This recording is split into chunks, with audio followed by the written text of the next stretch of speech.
It's the last pay-per-view of 2002 and it's time to rank every single match on it, and there was, in fact, only 7 of them. Welcome back, guys, to the channel here. Fog Wrestling, last pay-per-view 2002 with 3 stages of hell. And this was one stage of hell, the match coming in last place, because we have, for the Women's Championship, we have Trish, we have Victoria, and we have Jacqueline. And this match was not very good. It was botch ridden, it was sloppy, and it's a shame because actually, you know what, in this 2002 year, like, there's been a lot of mixed tag action. Victoria's come in, been really good. Trish has been good, her best year easily as a performer. Probably not as a character though for me. I think like 2000 was probably Trish's best year, and like the first bit of 2001.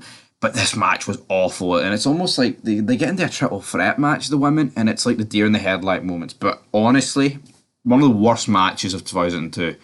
Abysmal. Up next, we have got Edge taking on A-Train. Of course, Edge wins, but I mean, it's just a match that shouldn't be on the pay-per-view. Like, I like Edge. Edge should be on the pay-per-view. Edge should be getting booked at this stage of the game as, like, you know, the next big thing, or one of the next big things. Obviously, Brock is. But it's like, nah. Not against A-Train. Not against A. I mean, A-Train has just been booked in the last couple of weeks as this, like, you know, fucking monster. And I'm like, I'm just no buying it. I'm no buying it for A-Train. You know, you can send him away as Prince Albert and bring him back with a bit more hair over his body and a couple more nose piercings. But at the end of the day, man, it's still some big fat jobber, isn't it? Like, it really is. The guy is just not good, and I've never really rated him. I mean, I think he was better when it was Test and Albert with Trish, but those days feel long ago. So yeah, 2 members of Test and Albert TNA crossed the line. Last 2 on this list. Up next, we've got the pay-per-view debut of Batista.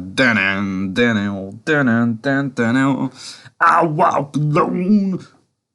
Decent enough match, 2 big guys, nothing on the line per se, but considering, like, Batista, this is his first pay-per-view match, and, you know, it's everything the Edge and A-Train potentially could have been, but the difference is Batista's fresh, and you actually care about this, like, new formed like, group with Ric Flair looking after Batista mentoring him, and obviously you've got, you know, Triple H Evolution will be getting formed soon, but a quite enjoyable match. Batista rightfully wins. You got to keep him going strong, man. You got to keep Batista going strong.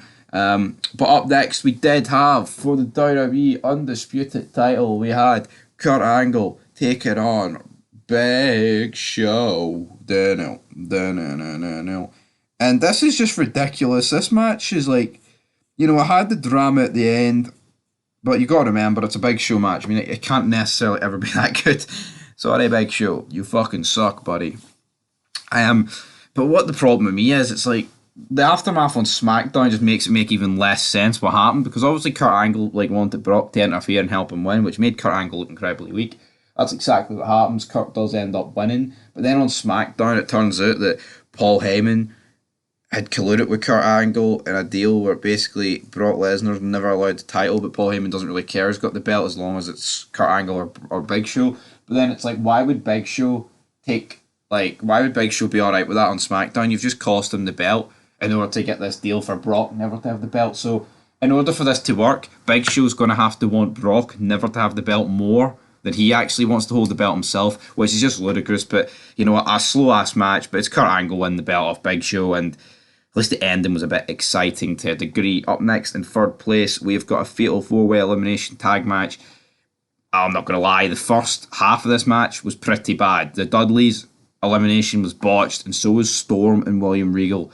Just getting eliminated 5 minutes in. It really should have just been a singles match between Booker T, Goldust, or, you know, just a 2-on-2 match between Booker T, Goldust, and Jericho and Christian. But we did get new tag team champions, and here, good match, deserves its podium spot.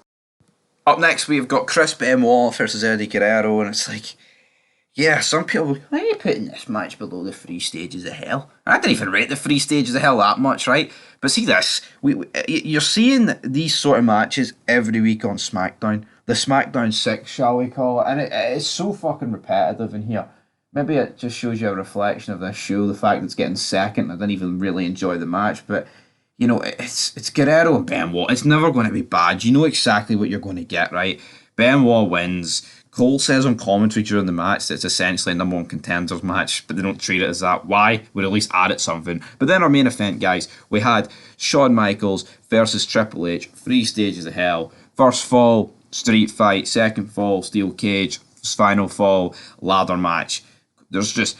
It's more a spot heavy match than, like, you know, psychology heavy, which, of course, Survivor Series and SummerSlam was. So I guess you could say they went for something different. Like, you always remember, like, the 3 spots in my head that stick out in this match is, like, the burning barbed wire to the face of Triple H, the frog splash off the top of the cage through the table, and also the final spot in the ladder match and of the match where Triple H pushes Michaels and he crashes through the tables. And Triple H wins. Again, very memorable match, but not their greatest match by any means. But here, it's a 3 stages of hell match. It's always entertaining. It's between Shawn Michaels and Triple H. It had to be first on this list for me.